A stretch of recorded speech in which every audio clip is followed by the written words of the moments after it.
বন্ধুরা, তুমি কি কখনো এমন কারোর গল্প শুনেছ যে মারা যাওয়ার পরেও ফিরে এসেছে? আজ আমি তোমাদের শোনাবো হারিয়ে যাওয়া এক আত্মার প্রতিশোধ।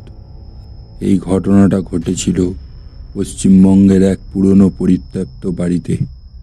আর আজও নাকি সেখানে রাত হলেই শোনা যায় এক মেয়ের কান্না।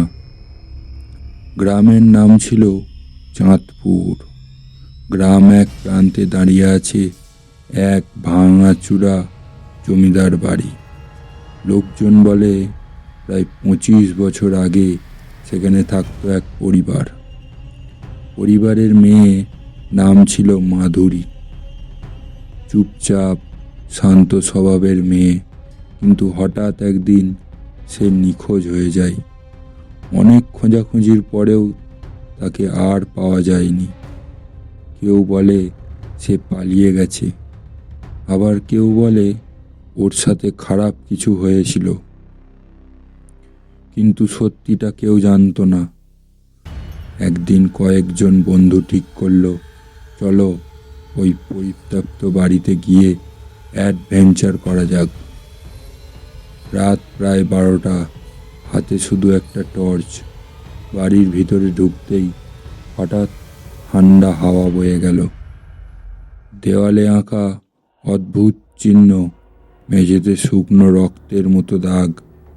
হঠাৎ একজন বন্ধু দেখতে পেল সিঁদুর ওপর দাঁড়িয়ে আছে এক মহিলা। লম্বা চুল, সাদা শাড়ি, তার চোখ দুটো লাল জ্বলছে। মহিলাটি ধীরে ধীরে এগিয়ে আসছিল, তার মুখে রক্ত আর ভয়ঙ্কর হাসি। বন্ধুরা দৌড়ে পালাতে চাইল, কিন্তু দরজার নিচ থেকেই বন্ধ হয়ে গেল। হঠাৎ একটা কণ্ঠ ভেসে এলো, আমাকে কেন মেরেছিলি? সবাই স্তব্ধ। তারপর জানা গেল মাধুরীকে তার নিজের আত্মারাই লোভের জন্য হত্যা করেছিল। তার দেহ লুকিয়ে রাখা হয়েছিল বাড়ির বেসমেন্টে। তার আত্মা 25 বছর ধরে অপেক্ষা করছিল প্রতিশোধের জন্য। এক এক করে যারা সেই ঘটনার সাথে জড়িত ছিল সবাই অদ্ভুতভাবে মারা যেতে শুরু করলো। সেদিন রাতে যারা বাড়িতে ঢুকেছিল তাদের একজন আর কখনো বাড়িতে ফেরেনি।